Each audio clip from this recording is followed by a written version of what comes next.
introduce them anymore. I'm going to let them introduce themselves as they speak through their presentations. And as I said, any questions, please drop in the chat. We'll pick them up at the end, but there'll also be time for you to ask those questions too. So I'm going to hand over to Mike, who's going to deliver our first presentation, and see if you're okay to screen share, Mike. Yep, I'm absolutely fine. So is that there? Is that on? It is, Mike. Brilliant, thank you. Okay, good morning, everyone. It's lovely to be here. Thank you to Justine for inviting me to come along, and to all of you for coming. And it is very exciting to be talking at the start of Art and Sport Month. I think this is really one of the things that's terribly important, certainly for me. My name is Mike O'Mahony, as Justine said. I'm a professor in the history of art and visual culture at the University of Bristol. And for my sins, I have spent probably the best part of the last 3 decades as an art historian talking about representations of sport, going back to when I did a PhD many years ago, looking at representations of sport in Russia and the Soviet Union. I've since expanded considerably since then. But over the years, I've been involved with various museums in various ways. So I worked with the National Football Museum on the Football is Art exhibition. I've been involved with the World Rugby Museum before, and I had a wonderful time at Wimbledon over this last few months, where they have a wonderful annual conference. I've published quite a lot, I have to say, on this, including 3 books, which, of course, I have to do this and publicize, but Sport in the USSR, Physical Culture, Visual Culture, Olympic Visions, Images of the Games through History, and more recently, Photography and Sport, as they say, available at all good booksellers. But really what I wanted to do today was just to talk a little bit about the subject. And rather than just talk about what art historians do and how they can relate to sport museums in particular, which I'm very open to have any discussions about later today, or if people want to contact me. What I thought I would do instead is perhaps do a little bit of a demonstration of the kind of thing I do as an art historian looking at representations of sport. So the first thing I figured was that as it is Olympic year, we have Paris 2024 coming up, and there's going to be a lot of talk about the history of the Olympics and the history of visual culture within that, because in France they are very keen on art very broadly and art history. And of course, it is a centenary of the point at which Paris last staged the Olympic Games in 1924. And I've just put up on the slide here the poster from that event. But there is another centenary that's going on that is perhaps not as talked about as much. And that's right now, quite literally, because it was in January and February of 1924 that the first International Winter Sports Week was held at Chamonix in France, what was later designated the first Winter Olympic Games. I'm showing here a book that's come out over the last couple of weeks, in fact, by Julien Sarez, who's a French sport historian, called Chamonix 1924. And very kindly, Julien invited me to contribute a little piece on the visual culture of the Games of Chamonix in 1924. And what I focused on for that was travel posters in particular, and travel posters that represented the Games or represented winter sports or winter scenes more generally. So what I wanted to do was perhaps talk a little bit to that and think about how the poster itself, and travel posters and tourism in particular, integrates very dynamically with sporting events. And because of that desire to advertise, that desire to promote, that desire to celebrate, often generates quite stunning images, beautiful examples of art, really intriguing historical documents at the same time that I think deserve a lot of attention. and are the kind of things, obviously, that many of you here and from sports museums will have in your holdings, and thinking about the kind of narratives that can be built around these. So I'm going to start with a slightly different poster, actually, and it's a poster from probably about just before the First World War. It's not dated very accurately, but it is a poster showing the Hotel Majestic in Chamonix. And this was a relatively new hotel that had been built just around 1910-11, in the wake of when Chamonix became a significant tourist site. And this was largely to do with the fact that the railways had reached Chamonix at the start of the 20th century. So the idea of Chamonix as a site for rather well-heeled, it should be said, tourists and visitors was really being built up at this time. And of course, sport became one of the major leisure activities that was performed, as it were, at Chamonix. So you can see this summer poster with tennis players, but you will also see that accompanying that was a winter poster with skiers and tobogganists. Very much the same format.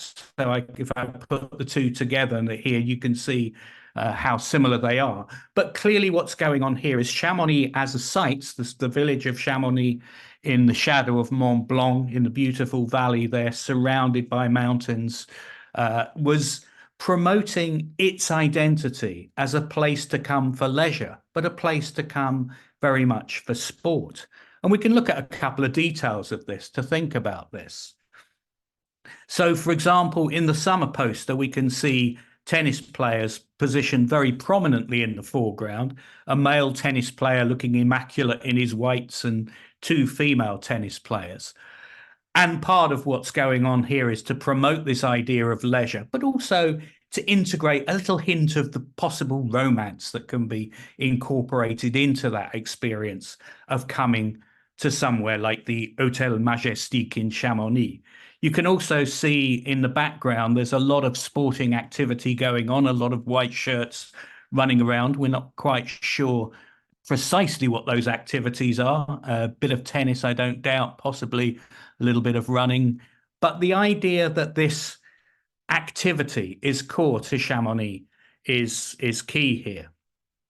And indeed, we see something similar emerge in the winter poster, where once again we have a male figure with two female figures.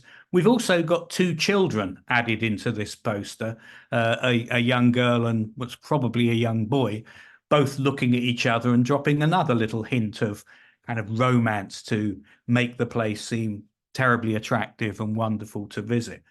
And now, this time in the background, we can see other winter sports to accompany the skiing and the tobogganing that we see in the foreground, going on through an ice rink and ice skating that's happening. So one of the reasons that the focus on this hotel is important is that this became a really important site for the first Winter Olympic Games. About 2 days before the whole event started, before it launched, a banquet was held at the Hotel Majestic in Chamonix with all the Olympic delegates in attendance.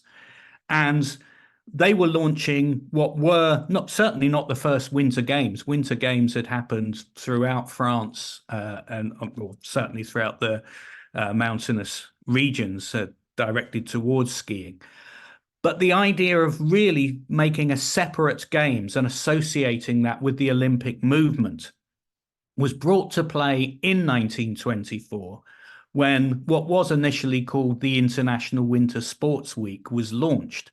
But it was launched by the International Olympic Committee with a clear idea and a clear plan that this would be the first Winter Olympic Games, which have, of course, subsequently been held every 4 years. It moved in the 1990s into a 2-year cycle so that it doesn't happen the same year as the Summer Olympics.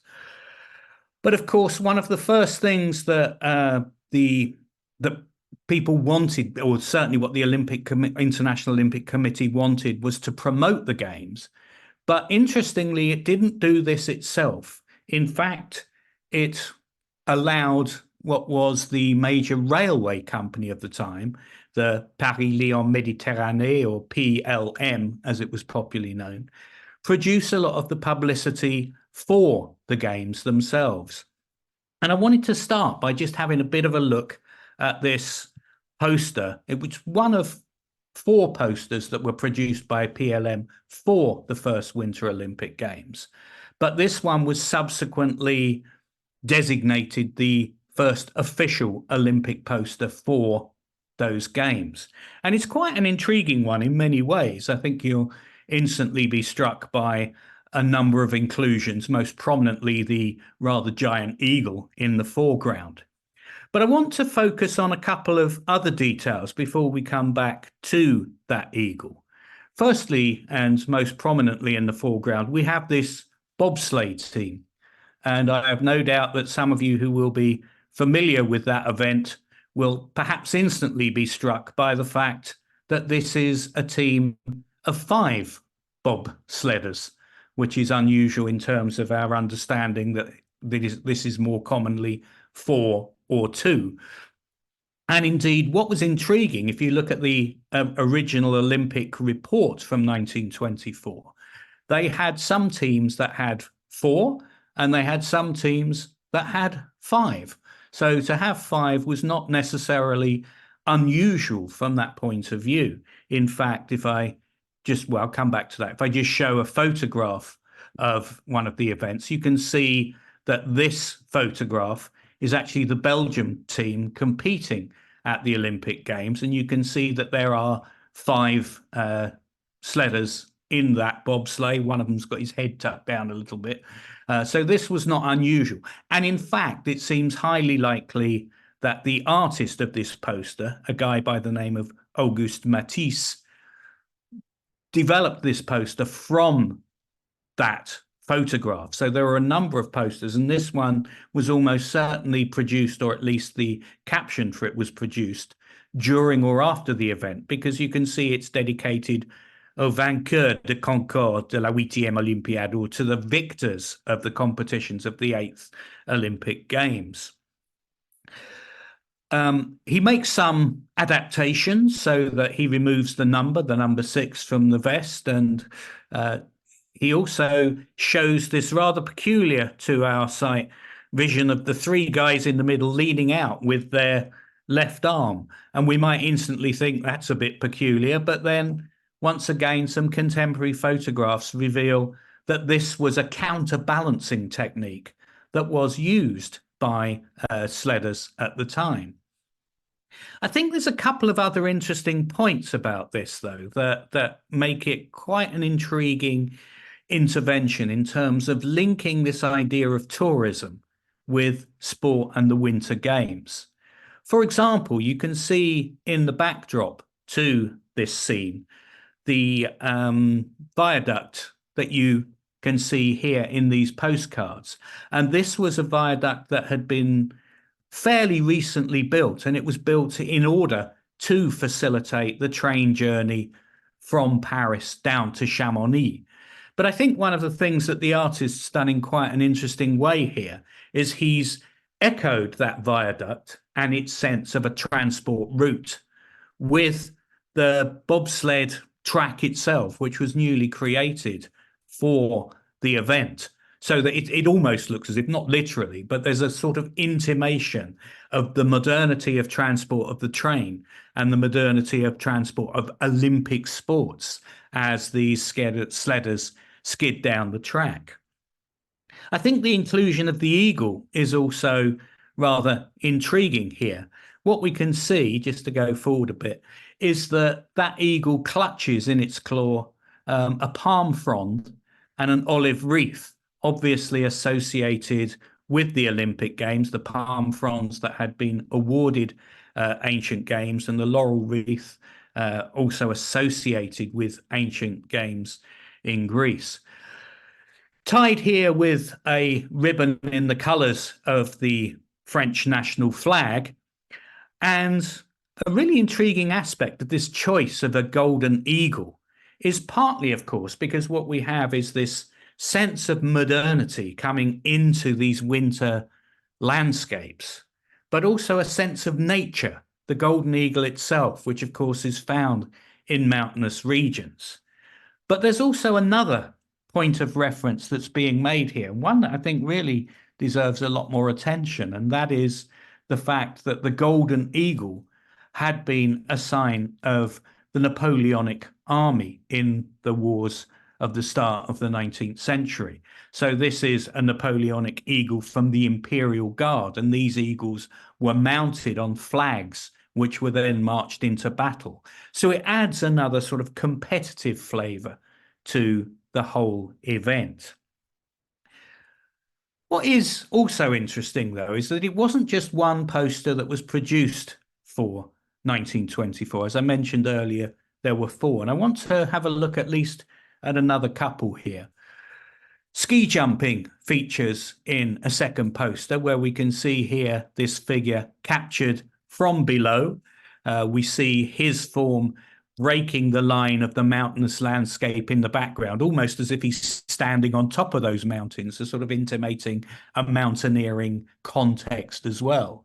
I like the way that even his white woolly cap looks like a snow peak of the mountains itself. So there's little details that the artists brought in to bear here. You can see little dynamic lines coming from his feet as snow blows off as he travels at speed through the air. Another intriguing aspect of this poster, however, is a detail when we look at the crowd down below. And I've just enlarged that so we can see, because I think quite prominently in the foreground here, in the foreground right, we can see that many of these figures are skiers, but there's also an intimation of what probably looks like female skiers here in the 2 figures on the right, wearing yellow and white.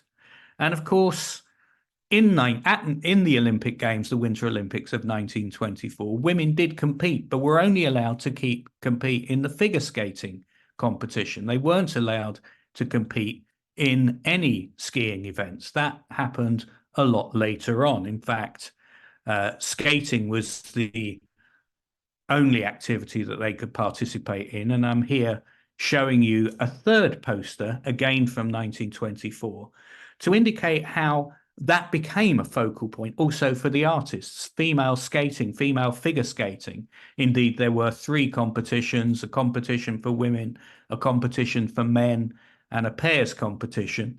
And you can see that what the artist, a poster artist by the name of Roger Suby, has done here is he's incorporated each of those competitors and put them within the picture frame as if they're all competing at the same time. So we have a male figure, a female figure, and a pair, where, of course, this didn't happen at the same time.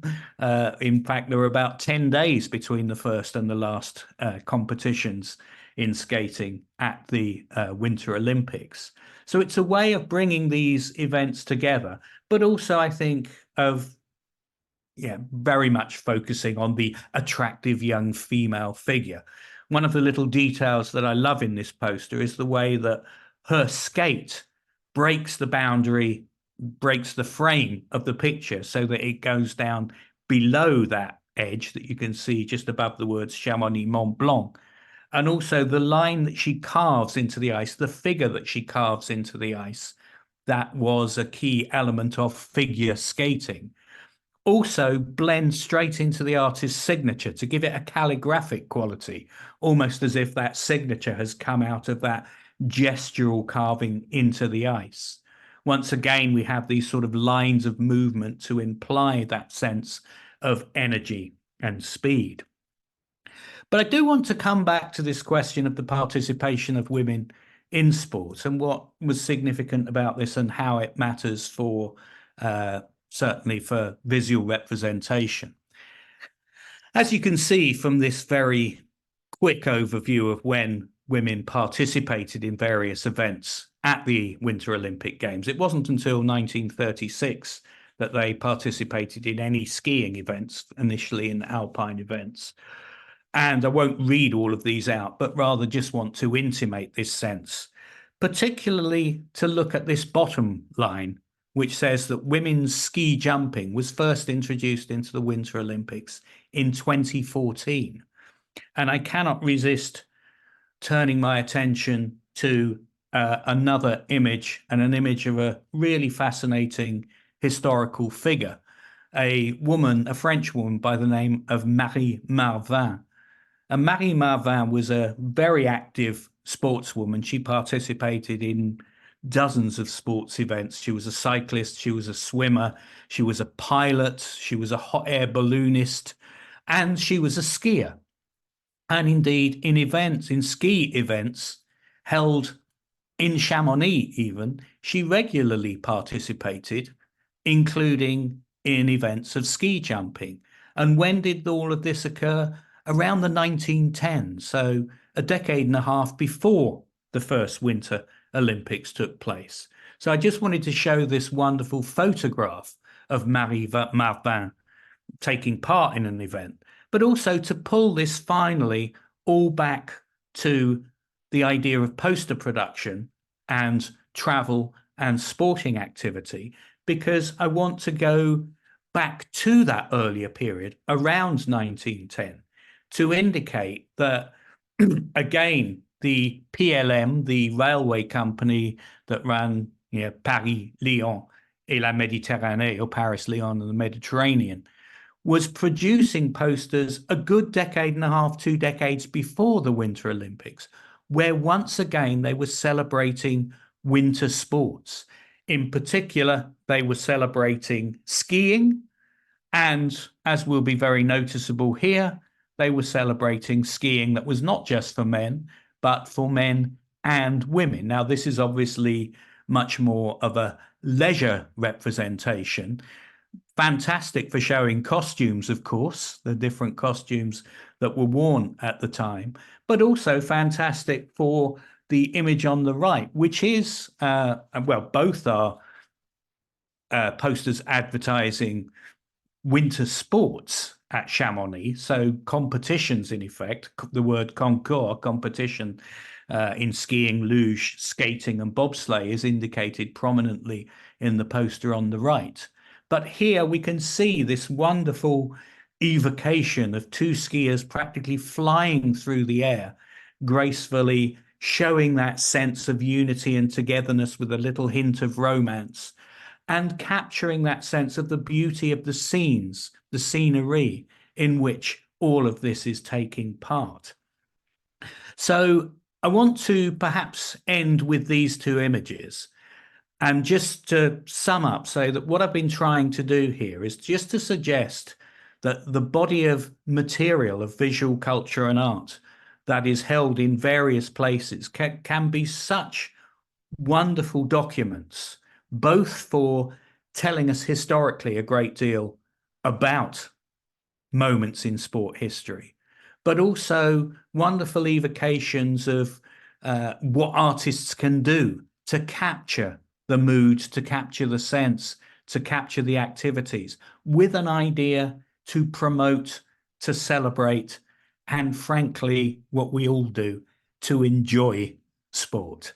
So I'm going to stop there and hand back to Justine.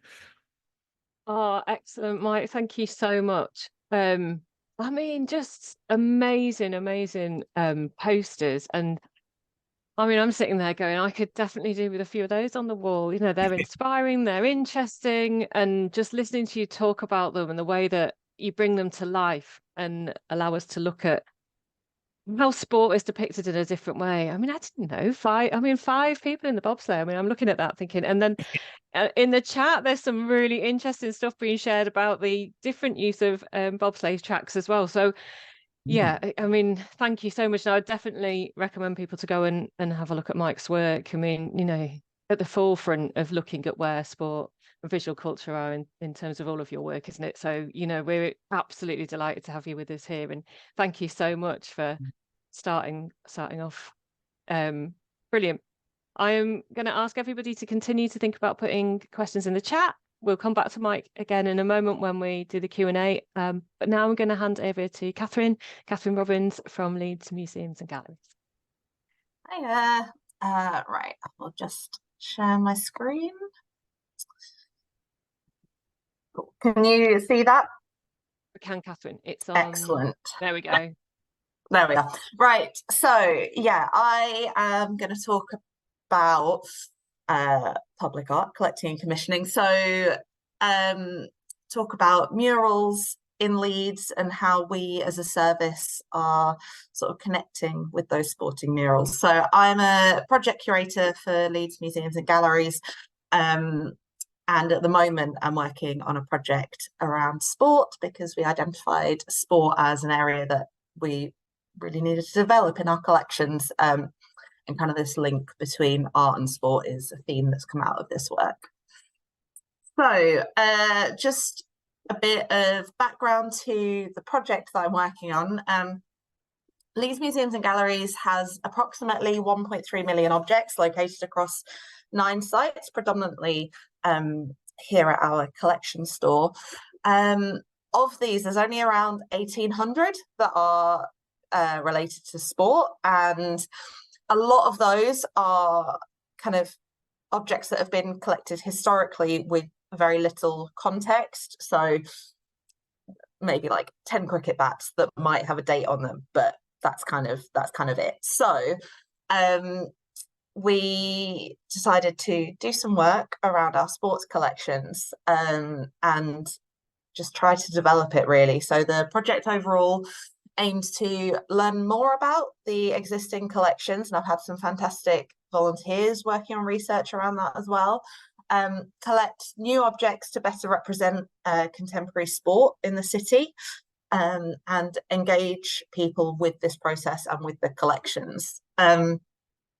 The deliverables of the project focused on building relationships, taking collections out, collecting new objects, and researching objects. So the connection with art and sport in the city and in our collections kind of comes into the two bottom aims of collecting new objects and engaging people with the process.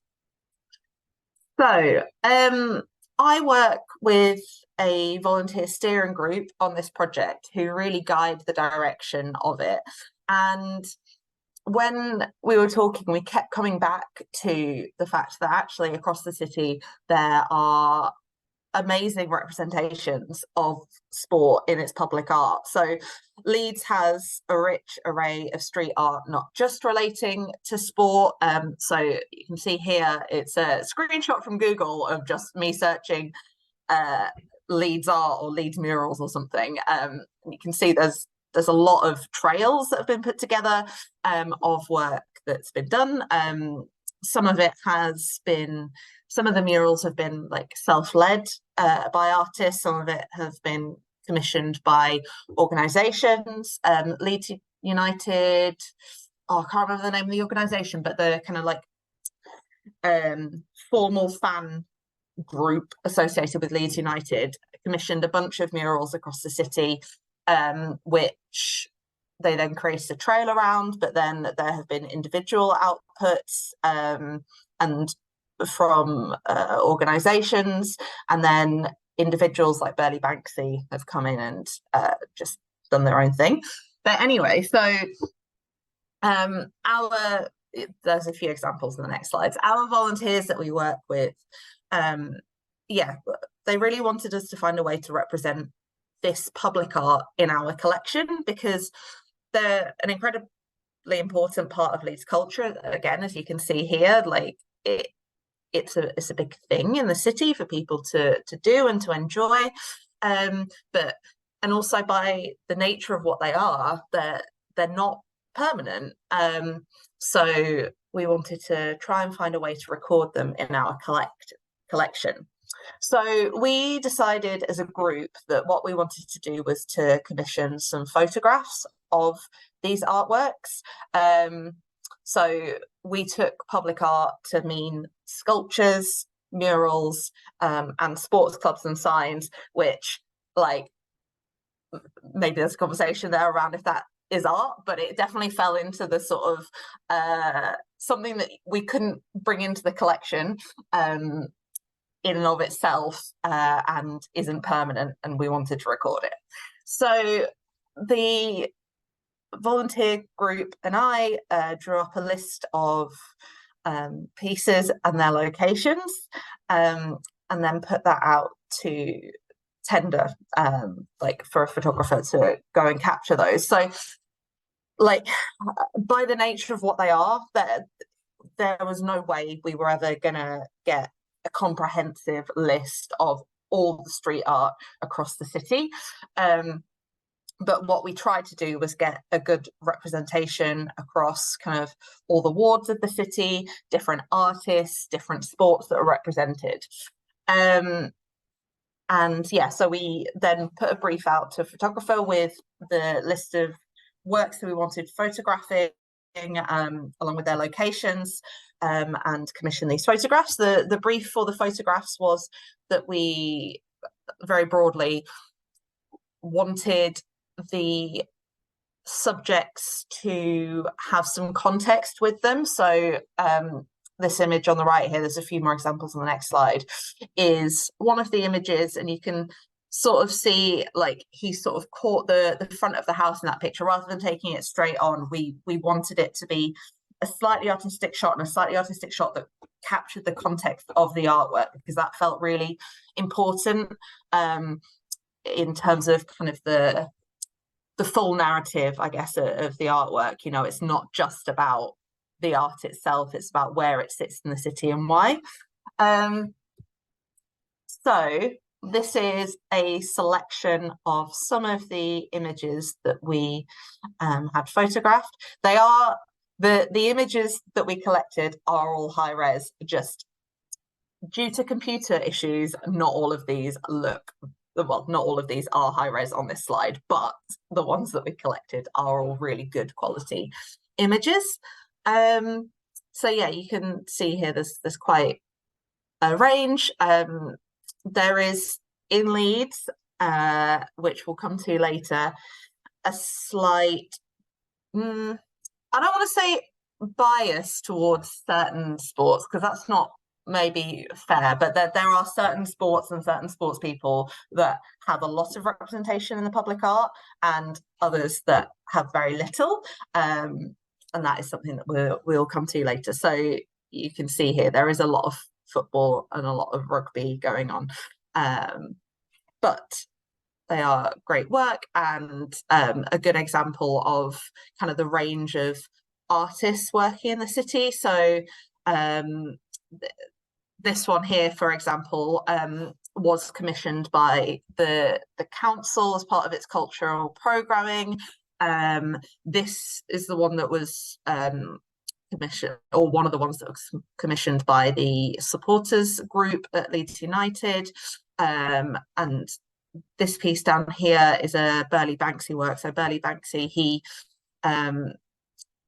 goes out on his own steam and decorates electrical boxes around the city. He has also now been commissioned to do murals, but he started off working around Ellen Road in the city, which is the football ground for Leeds United, and decorating the electrical boxes off his own steam. So, as well as kind of collecting these photographic examples of street art, we wanted to try and find ways to represent the people and the groups and the clubs that they were connected with in our collection. So, for example, if I just skip back, this here is to celebrate Alistair Brownlee's success in the Olympics, where he won a gold in the 2016, I want to say, Olympics. He won a gold medal in the triathlon. We have just collected his tri-suit that he wore in those Olympics. And then on this slide, you can see a lot of canvases that we have collected from Andy McVeigh, who is Burley Banksy. So he, as well as decorating the electrical boxes, painting the electrical boxes, he also now produces merchandise which he sells. Kind of as we've been working with him, we've seen kind of his profile grow ever larger, which is amazing. He's got a shop in the city centre now, which is great. But yeah, he kindly donated these canvases to us, so we've kind of got this physical representation of his work along with those photographs. I am working on trying to get some of his templates and stuff that he works with as well, to get that connection with his practice as well into the collection, as well as the representation of his outputs. But I'm still working on explaining to him why we'd want them. But yeah, so kind of trying to find ways to represent both the artists and the clubs in the collection is important to us as well, because it just enhances the use that we have for those items, and enhances their narrative. These are some more examples. So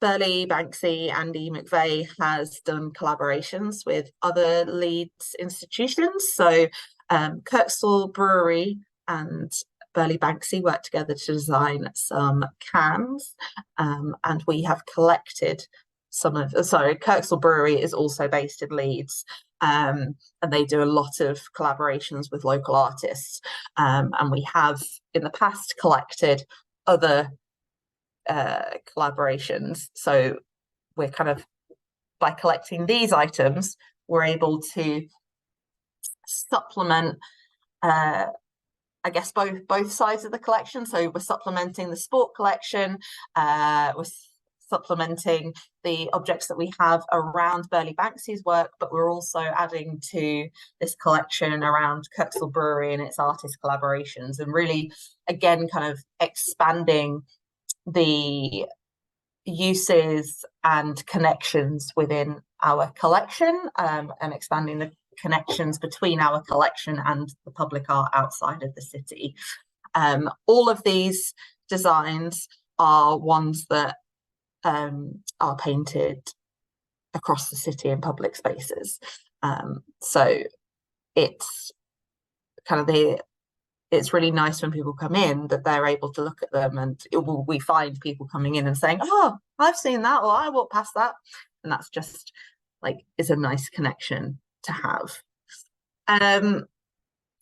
As well as that, we also have been trying to do some on-site programming, and I think that the on-site programming is where we've really, I guess it's been really proof of the pudding that people connect very strongly with the street art around the city, particularly the street art that relates to the clubs that they support. And so we ran some sessions with Burley Banksy on site at City Museum. The sessions were drop-in for families, aimed at children, but I mean, as you can see on the left-hand side, it definitely wasn't just children who were enthused about coming along. And people were invited to come and make their own electrical box. So as you can see on the right-hand side here, some of the designs. And Andy was there to go around and have a chat to people. We had the slideshow of his, so you can sort of see up in the top left of the left-hand picture, we had a slideshow of his work showing during this. So these were the photos that we had commissioned, or some of the photographs that we'd commissioned earlier on in the project. So we had those on display to kind of to act as inspiration, to bring that connection from the outside into the museum, and it just felt like a really nice full circle activity, I suppose. And unfortunately, we don't collect it really detailed demographic information about visitors. We collect numbers, so you know, this was a 3-hour session. I think we had about 120 people come through, but just anecdotally, a lot of these people were people that hadn't really been to museum events in the past. I mean, a lot of them are coming in with Leeds United merch on, which I think is a pretty strong indicator that they were coming specifically for this event. And I mean, people were going over to Andy to ask for a photograph with him and to have a chat. So I think that this event these events that we've run are just a great, as I say, a great illustration of the power of public art and the impact of connecting with that in a museum setting, and yeah, it's power for engagement, really. So inspired by this work and other work that we've been doing, we decided to put in a bid to the National Lottery Heritage Fund for a project #DYC on the pitch, off the pitch, collecting sport in Leeds. And the idea of this project was that it would continue our work on collecting around sport and connecting with the city as well. So the project has 3 key strands. We're looking to collect 10 oral histories across 10 different sports clubs, looking to commission 5 short films capturing outdoor activities, so things that are a bit less tangible, like it might, we're still working on the specifics, but something like a day along the canal, capturing people using it for different things like running and cycling and canoeing, or maybe at one of the parks, capturing people playing basketball and cricket, just all of these less formal activities that people use our outdoor spaces for in terms of activities. And then the final aspect, which has been heavily inspired by the work that we did on commissioning the photographs, the murals, and the collaboration that we've done with Andy, was to commission 5 sport-related murals across the city, and as well as this, ask the artist to create a digital version of those artworks that we will then collect into the museum. So the idea there is that we're creating this kind of public output and connecting that with the collection. So in terms of the murals, as I mentioned, the murals that we have in the city are amazing, and the people that are represented deserve to be represented, but there are a lot of sports people and sports groups that are underrepresented. So we really wanted to broaden kind of the demographics of people who are represented and broaden the sports that are represented through these murals. And we also have made a commitment to put these murals kind of across the city, not just focused on the city centre. So this, I don't really know where to put this, but it's nice, so I just thought I'd put it here. We put a press release out about the funding and about the murals which will be commissioned, and off the back of this is something that we received. So this is from Iona, who's age 6 in year 2, and it says, "We think there should be more murals of women playing sport in Leeds. We love football." And I think that's a great point. There was some, I will say, some misunderstanding in the reception, that people thought that the council were using this money where they could be using it elsewhere, and I will just say publicly now, just for the record, that you know, it isn't the case. This is National Lottery Heritage Fund money. It is not council money. But yeah, so in terms of commissioning the murals, this is just like a little bit of an outline of the process that we'll go through, and part of the reason that I've included this is to show how we're working with the steering group, working across other areas of the council, and kind of how we're identifying who we might want to represent through the murals. So as I say, it's early days, so it's subject to change, but this is kind of the proposal that we put forward, is that we will identify a long list of mural locations. So at the moment, I'm going out to different organisations across the city saying, "Hey, do you have a wall that I can use, please?" And then drawing up a long list of mural subjects. So for this, I'm working with the steering group, with myself and the assistant curator, and with our cultural programs team. And kind of this long list is inspired partly by research, partly by connections we've already made with other sports groups. And as I say, really focusing on those sports and demographics that are underrepresented at the moment. We'll then circulate the brief and shortlist the applications. The way that we want to do it in terms of selecting kind of the final mural subject is that we are going to ask artists to express an interest in one or a couple of subjects that they would like to represent. And once we've kind of got the applications and our final list of artists, we will kind of, through a collaborative conversation, identify which artist is best suited to which subject. So wherever possible, you know, we will facilitate the artist creating artwork around the subject that they've expressed an interest in, but I guess we just wanted that bit of flexibility built in.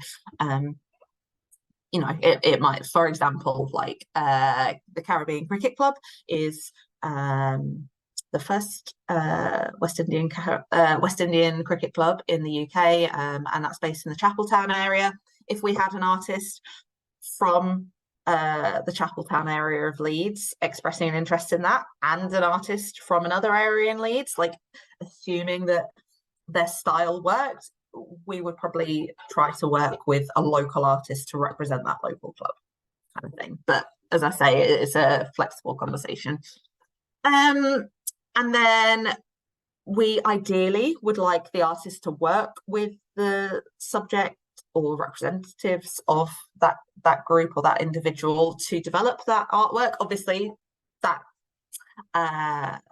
is at the discretion of the person who is being represented in the artwork. They might not want to or might not have capacity, but if they do, we would really like them to be involved in the development of that. And we've built in time and money in the bid to have some workshopping sessions where possible. So yeah, and then deliver the mural. We've got money to cover photography of the development and delivery process. And then, as I say, we'll collect a digital version of this mural artwork. I'm sometimes a little superstitious, so I'm just going to touch wood because all of this is still in the planning and I don't want to jinx it, but this needs to come off. So this is just to give you an idea of kind of who we're thinking around representing in the murals. This is very much a draft. These are my thoughts that I put down to then take to the steering group, because the way that we found works with us as a group is that if I come up with like a few initial thoughts, then they are very comfortable telling me which they do and don't agree with and some other ideas that they have. So these are my very initial thoughts. This is absolutely not the final list, but it gives you an idea of some of the people and groups that we might want to look at representing. So we've got like group activities such as the Woodhouse Moor Park Run, which was the first park run outside of London and is still going today. Michelle Sutcliffe, who's the first world champion boxer from Leeds and still runs a boxing gym in the city as well. And some others as well. And yeah, sorry, I have no idea if I've run to time or overtime, but I hope that that's okay. Thank you. Thank you so much, Catherine. You're fine. We're fine for time. We'll be okay. Thank you. That's really, really amazing run through all the work that you've been doing, and a demonstration of where sport often fits within local authority museums and how sometimes it hasn't been a focus, and then being able to use art and public art to look at, well, how do we change that? It's a brilliant example, and it's something that we really are trying to support as Sport in Heritage, to try and get sport centrally within local authority museums and community spaces, so that we can start shouting about how important these collections are locally into communities. And it's brilliant to see that. And I kayak on the canals of Leeds, so if ever you need a film, give us a shout. I'm very, very happy to help. I'll move on now and we'll come back for some more questions in a moment. So we're going to move on to Alistair. I am already mispronouncing names because I spell phonetically, so I apologize, and it means that I also write them wrong as well, but I'm going to have another go. So Alistair Flindell, correct me if I'm wrong, always. And yeah, over to you. Hello. Right, guys, I'm just going to set my screen as well, and make it full screen. Is that all good? Everyone can see? All good. We Yeah, can see. brilliant. Cool. All right. So I'm actually an artist, and I run a small studio in Sheffield. So I'm just down the road from Catherine, and I was elated to hear about your project, which will hopefully become a little bit more apparent in time, because a large body of my work is painting murals, and very recently moving into doing murals around sports and sports heritage. So in my studio, there is myself, and then I have a small team of people that assist me with production and with everyday day-to-day work. And additionally, I also have just started a CIC called Lick of Paint Festival, which is a street art festival in Sheffield that's going to be happening hopefully this year or next year, depending on funding, which we are in the middle of doing multiple bids for.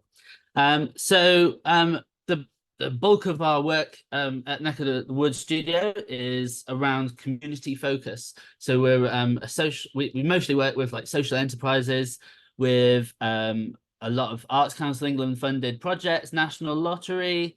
A lot of our work is focused around sort of bringing art to communities that otherwise don't have access to it or limited access to it. So whether that be industrial working class communities, which have got sort of lower areas of social like economic wealth, as well as areas that are traditionally higher levels of migration, as well as sort of looking into trying to uncover heritage and history of and stories of those areas that otherwise wouldn't be shared as sort of commonly, or trying to find stories that are less well known about in general. And this brings me on to basically one of the best projects which I had the opportunity of working on last year, which was for the Women's Euros. So all the images you can see on the screen at the moment are related to a project that I did with Rotherham Museum and Galleries at their Clifton Park headquarters, where, because it was Rotherham's first time celebrating a major competition and being one of the hosts for that, as well as it also being a real hotbed for women's football. So the history in that region alone is outstanding. I would be lying if I could say that I could recount all of the facts 100% accurately, but there was some of the first female referees, some of the first matches of like large scale were played in the area, and then Doncaster Bells, just outside of Rotherham, were I think just after Southampton, maybe now. They are one of the most successful, and throughout the 90s and 80s were real pioneers for women's football. So one of the most successful in winning the FA Cup, and were sadly removed from the FA Cup.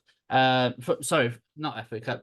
Yeah, FA Cup, but Women's FA. They were sadly removed from the top league for women based on fan numbers, not on their accolades, and replaced with, I believe it was Manchester City, because they had a larger fan base, which again, it just sort of screams about some of the inequalities between sports, between men and women. So how did I first get involved in linking sport and art together? I guess at school, I was an avid sports person myself. So I used to ski for England when I was younger and play rugby for county. And I've always been like massively into my extreme sports. Weirdly, football and me have a bit of a sort of strange relationship where I was never very good at it, so I never really got behind it. But my whole family are massive Sunderland, Tottenham fans, with my parents from opposite ends of the country. So I've always grown up around the sport, and it's kind of been a love-hate relationship until I found my journey with it through sport. Through art, sorry, and the history and heritage, and really looking into some of the older relationships of football to communities, which will become apparent in the rest of my slides.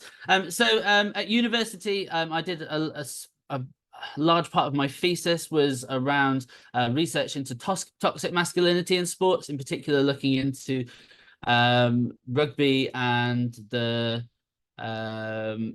relationship between like hazing and initiations and the drinking culture, and how obviously that has got parallels with then the fandom of football as well. So it was looking into the sort of mob mentality and the toxic masculinity around that. I'm not here to spout loads of negativity around football at all. It's just that was at the time what I was focused on in my research, and it was more around the cultures around and how we could try and find more positive solutions and highlight some of the more positive things that come from people that aren't engaging in those sort of activities. And then Women's Euros exhibition Rotherham. So in 2022, I was commissioned to be part of the creative team as one of 3 freelancers, working with a literary artist as well, Rebecca from Wakefield, who was fantastic in working with me to design this. And we came up with a series of games. So a large part of my work is looking at how we can make artwork for heritage or for history more engaging to younger audiences, how to get them interested in the history, not just what's happening right now, but looking back throughout time.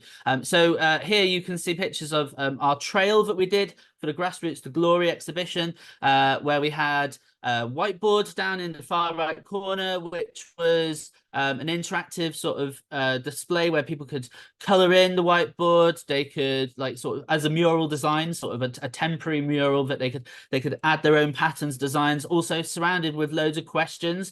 But was one of our sort of like touch points for engagement and getting feedback from an initial tour before we went into the main exhibition. We also had a magnetic scarf where we took all of these really negative headlines from that we'd collected. The best thing about this project was the amazing resources of sketchbooks and scrapbooks that had been collected from the players, the coaches, MBEs. I mean, the amount of women, I think there was 5 women from Doncaster and Rotherham that have played for England, but all of which are still alive today, and they were all featured within the exhibition. And some of those were pioneers of the sport back in the 60s when it first started emerging as a professional sport after the ban. And their scrapbooks were just phenomenal. So they had all these headlines, titles from history, where they wanted us to take them and rework them, because a lot of them were really derogatory towards women's sports and women's football. And so we chopped them up and gave people this sort of like fridge magnet poem sort of style to rework it. And then another game over here was a map where we sort of played off the nostalgia of the finger football. And we actually had, you can see on the girl in the far left, she's got on her feet some little like Subbuteo style sort of finger football things, which was I found on eBay, some like from the 80s. So that was part of our like collection that we made as part of the exhibition. And as I say, a lot of my work is around sort of getting people involved in workshops and creating artwork from resources that we have, or from ideas that have come from scrapbooks, from magazines, from heritage archival work itself, and repurposing that work. So we took the idea, working with a lecturer at Liverpool University, again, forget her name, to work with the idea of creating merchandise that was specifically for women's football, because there wasn't very much of that available. And it was the sort of idea of this grassroots making it yourself, DIY. So we did vinyl printed t-shirts where we came up with new slogans, sort of mimicking what was happening in the men's football arena, but twisting it and putting it on a more female focused head. So you can see we had sticker making as well, and I particularly love the footballer little sister quote that we had there. You can see my example at the bottom, remember there's a different gender. And then on the right hand side here is an example of just some of the local heroes and some of those scrapbooks repurposed, recolored, brought back to life to try and give them a bit of a more contemporary feel that was part of the exhibition. You can see actually on the far left here, my mum, who was a big sports sort of inspiration for myself. And when she attended the open day, so we had lots of things like it was I forget which cup specifically this was. It might have been the women's FA or the Europe. It might have been for the Euros. I can't remember off the top of my head. We wanted to create an experience as you moved through the through different phases of the museum for the exhibition. We wanted to create different sort of rooms that would focus on different elements of a football club and themes around that. So we had the trophy room where you could take photographs with my illustration of the trophy and lift it. I don't think you could lift it up, but with a backdrop which I designed, which was to mimic the sort of ones you'd see on TV. Then we had our branding, which was the Grassroots of Glory, looking at like different scarf shapes of different rooms and different sort of, a lot of the ideas were coming from this scrapbooking, from looking at artists such as, his name's gone out of my head, Jamie, the punk artist who did Sex Pistols covers and stuff like that. So looking at his sort of use of the sort of scrapbooking text, of really gritty textures, of photocopied aesthetics, which relayed into my drawing on the far right hand side of the new face of the beautiful game, which was again one of the quotes from one of the newspaper headlines. And we were looking into the media room where I did a series of illustrations on the walls that were about 1 to 2 meters in size, that were, again, these sort of photocopies, scan sort of aesthetics of the different types of media involved behind it. And I was asked kind of why I feel that there's two fields. How do I feel that the two fields of sport and art work together? I guess it's the parallels of practice and dedication to honing skill. How many sports are also considered art forms. You know, the list really goes on, and I hope that really some of these examples just document how there's so much crossover between the two. So how does this particularly work for me as an artist, and why? So I have a massive love of reproduction, of collaged aesthetics, nostalgia, of retro graphics. Of a lot of my work is inspired by periods bygone of the mid-century sort of period, and so really love the opportunity working with archival teams, which has become a bigger part of the practice of what we do after this initial project in 2022, and the opportunity to create new versions from things that already exist and revitalize them and breathe new sort of life into them for new audiences to be inspired by them.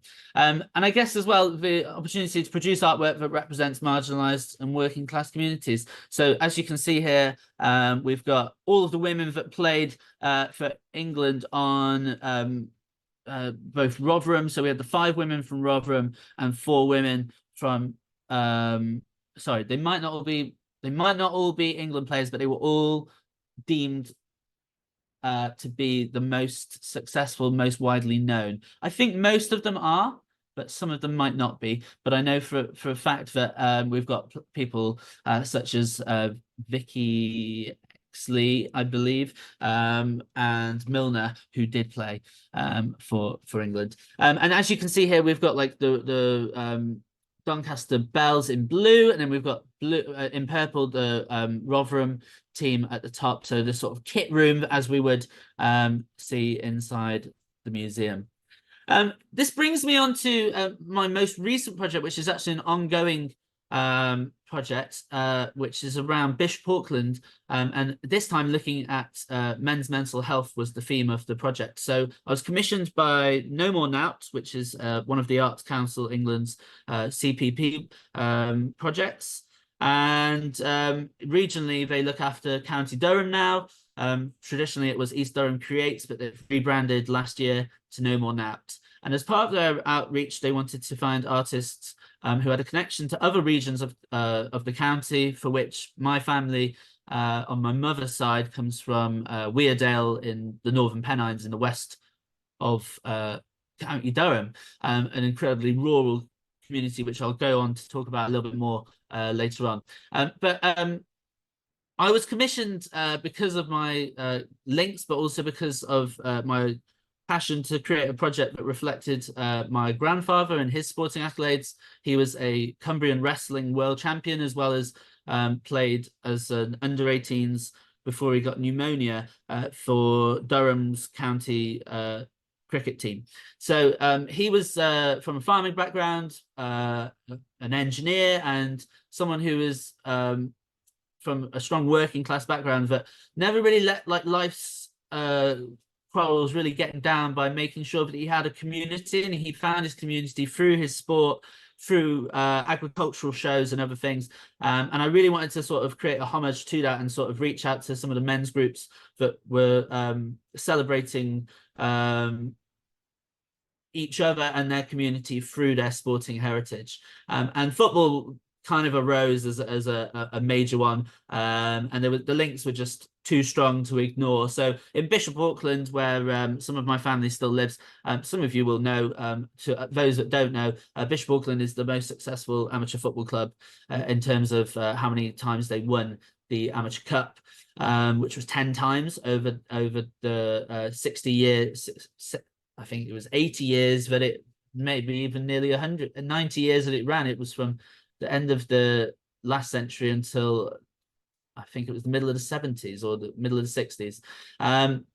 And most of their heyday was actually in the 50s, when they won 3 times, I believe it was, as well as in the 30s. Obviously in the 40s, there was a bit of a lapse where nobody was really playing for sport to that level. They really shone in the 50s because of the Second World War and the sort of massive gap between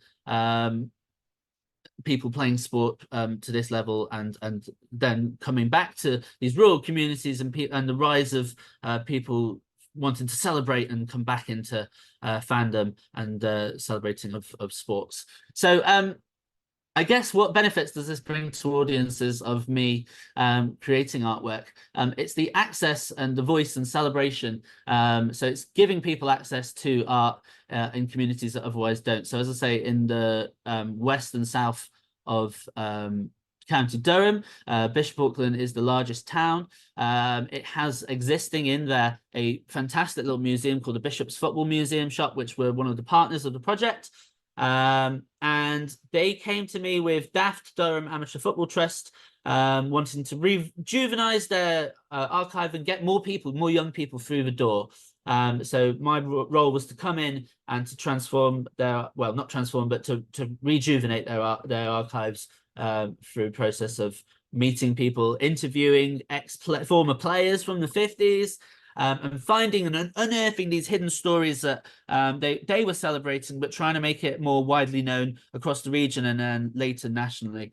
I collaborated with, as part of my residency, a number of different creatives, and these photographs were taken by Noah Ringrose, and the idea was to try and get some of that grainy quality back into our evidencing of the archives and of the groups that we worked with. So here you can see that we've got the most, what did I find most rewarding? So here's some examples of some of the collage making work that we did as part of the collection of the archives. I'm a massive fan, as I said, of collaging, repurposing, refinding ways to make things sing true to their origins, but also have their new lease of life. For me, it's always doing the workshops. So you can see here, there's some examples of people doing some of the workshops, working with Bishop Auckland College and for the Bishop Auckland Heritage Festival, which had a few other sports-related authors and activities happening at it, which was amazing to see. We're going to be part of the Bishop Auckland Food Festival as well later on this year, which I'll talk about in a little bit of time. The education side of it, so I come from a background of being an art teacher first and foremost, so always try and find ways to work with education institutions, both youth work youth groups, alternative provisions, special education, and mainstream is my background. So I've worked across a broad spectrum, and so always try and tie in with those. So for this one, we did work with primarily sixth form age, so 16 plus students, just because of the level of content, but we did do some workshops that were with younger people at the Heritage Festival, and we'll be doing the same at the Food Festival as well. What do I find most difficult about being an artist working within sports heritage? I guess it's the influx of information is the main thing. For this archive alone, there was a whole building that I spent about 6 days going through photographs that had not all been archived to the sort of digitization, going through memorabilia, trying to find the best examples. It's kind of that thing that you've got to keep going until you find the nugget, as I'm sure many of you museum workers know. Also the recording of data of interviews of all the people, just trying to find those golden pieces of information that really ring true about what the point of the project was, and what we're trying to get out of it. And also cutting ideas out, you know, just removing them. I always have an influx of ideas myself, and here you can see just some of the process of collage work that was done both by myself and with the college students of reproducing using photocopying Xerox methods as well as analog as well. And here is just again some examples of my storyboarding of the work. I guess for me, what are some of the key elements which people need to think about when working with an artist or on a sport or art project? Main thing for me is that perspective is relevant, that all artists will approach things from a different perspective. Stories will appeal to them in different ways. So don't assume that because one artist has done one project before that they will necessarily be the right fit. I think it's really important to find the relevance of that person to the team or to the heritage or to just their body of work and how they celebrate things. Always, yeah, I think it's really important to not try and get an artist to change how they work drastically for the purpose of what you're asking for, but to find ways to collaborate and to cross-reference and for both of you to learn, really. Time. Artists traditionally in the community work that I do, traditionally the expectations are really high, which I personally put on myself as well. And No More Now were fantastic, actually, as an organization, of saying, Alistair, you've done too much, like you're doing too much. We want to rein you back in. And I think it's just something that's always worth mentioning, is that artists are generally giving people that want to, at least in community work, are giving people that want to give back a lot of their time and a lot of their resources. And I think it's really important for commissioners to just really think about how you work with them to make that manageable and not have unrealistic expectations. I guess their interest in the project, the cost of that, so that relays back to the time sort of element of things, you know, just always, it's really important to be thinking that we all want to be paid fairly, and that it is a sector that in community arts sometimes is sometimes slightly underfunded, and it's always worth really doing your research around what is fair rates of pay for the expertise of the people that you're working with. And what is the story? What is the cultural impact? For me, Bishop Auckland, the cultural impact was not what I expected when I first came across it. It wasn't so much for me about the fact that they won the trophies, which was evidence in some of the work down here. I actually created 3 different mood boards for what would be the final, well, some of the final outcomes of artwork. We've created a collection that's a digital exhibition, is the main sort of source of that's going to be on the website of No More Doubt. But here again is some more of the sort of like development work and some work that was exhibited in Bishop Auckland Town Hall Gallery, the Bath Gallery on the right there. So for me, it was actually this story was one of 2 that really rang true for me, which was around colonial football and the history behind that. It was something that I don't know that people would associate with Bishop Auckland. However, through the research which we conducted was something that I felt had to be sang about. And as a town that struggles massively with high levels of right-wing support, and they've had some trouble with racism on grounds in the past at Heritage Park, which they've worked really hard to actually to get rid of, or to try and remove it as much as possible. But it was the fact that in their heyday back in the 50s, in the 40s, they had some really pivotal moments. So in 1949, you can see here on the right this piece that was created around a Nigerian supporter.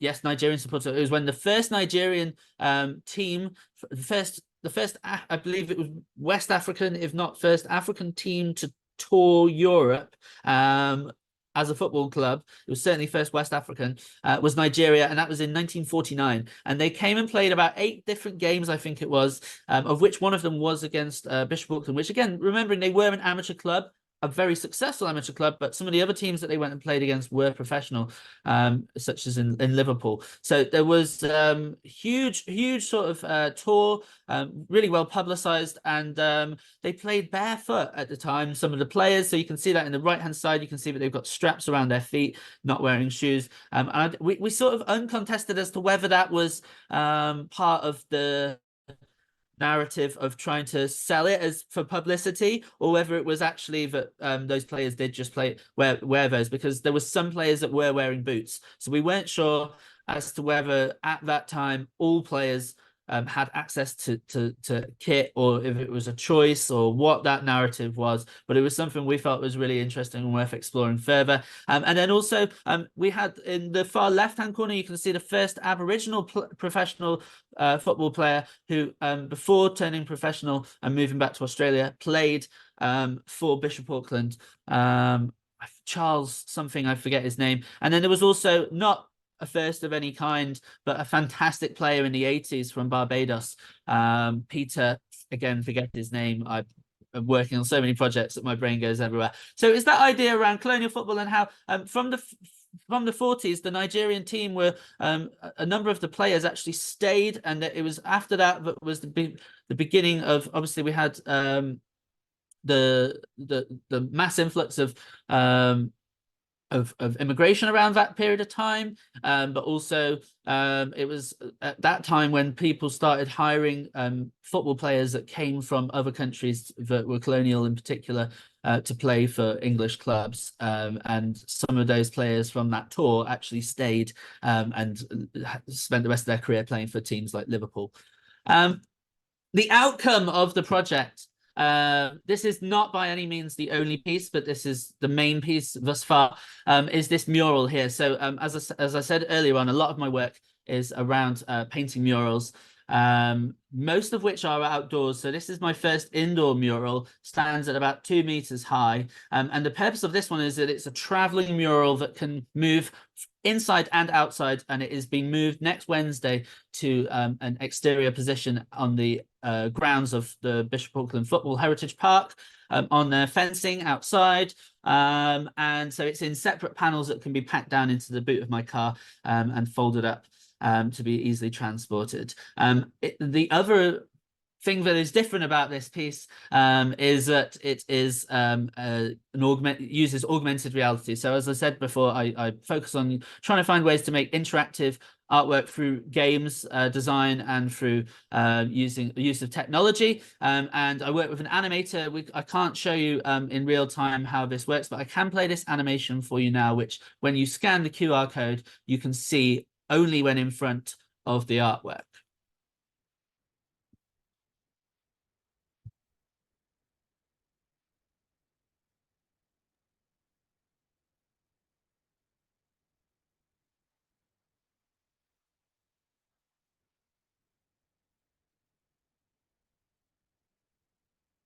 So it gives a little bit more. Pardon? Can you hear me, Alistair? Oh, no, I think it's starting to work now. It didn't work instantly, but I think it's starting to do it.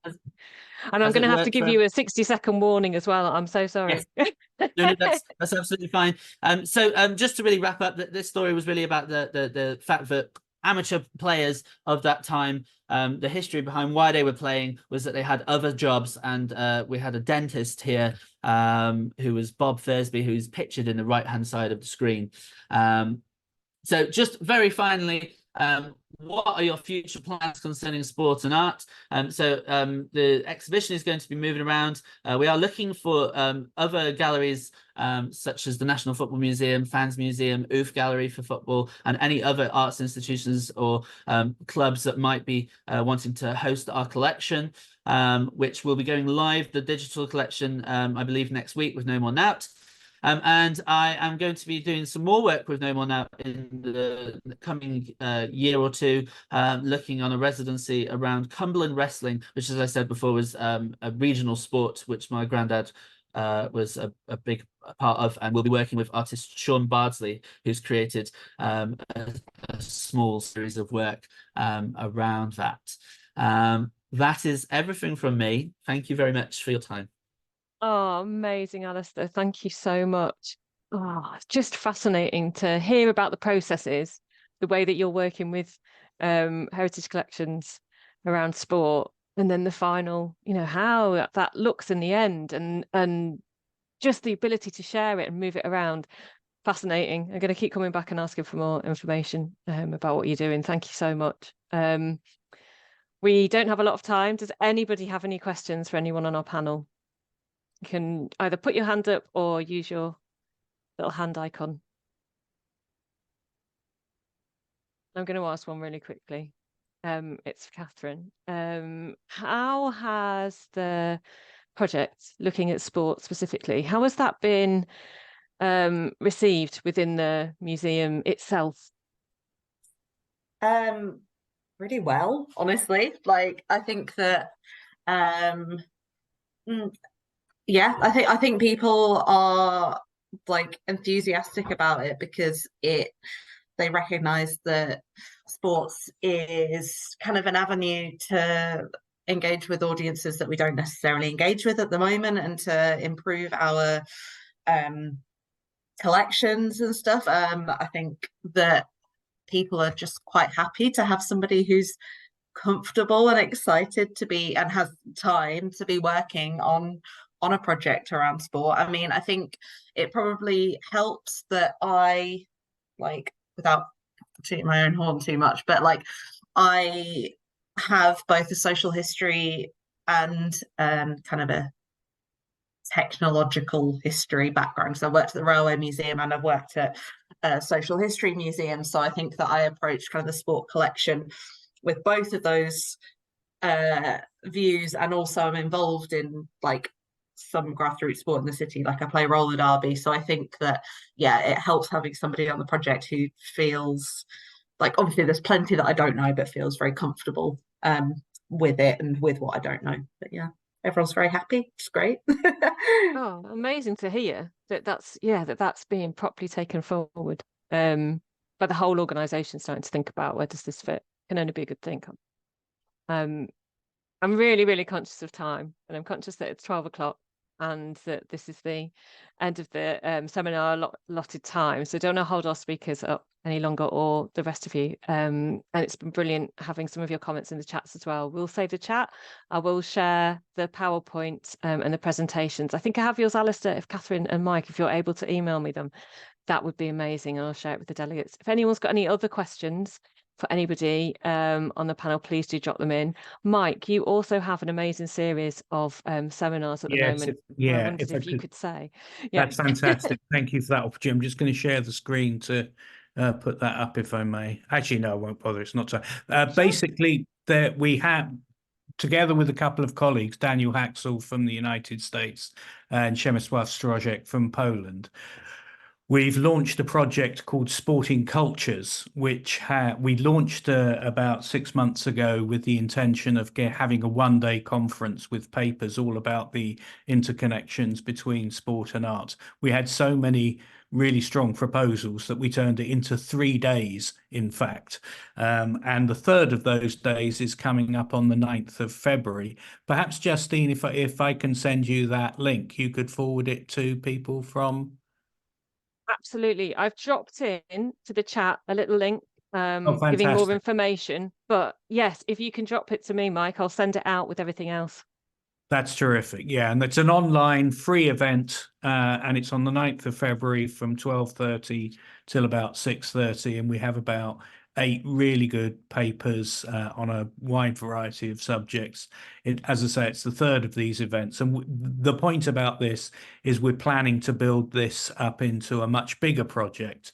At the moment, it's focused very much on the academic side, but we'd really like to open it up more to the museums direction. We do have some museums people who are coming along to this event as well, but and to the course practicing artists.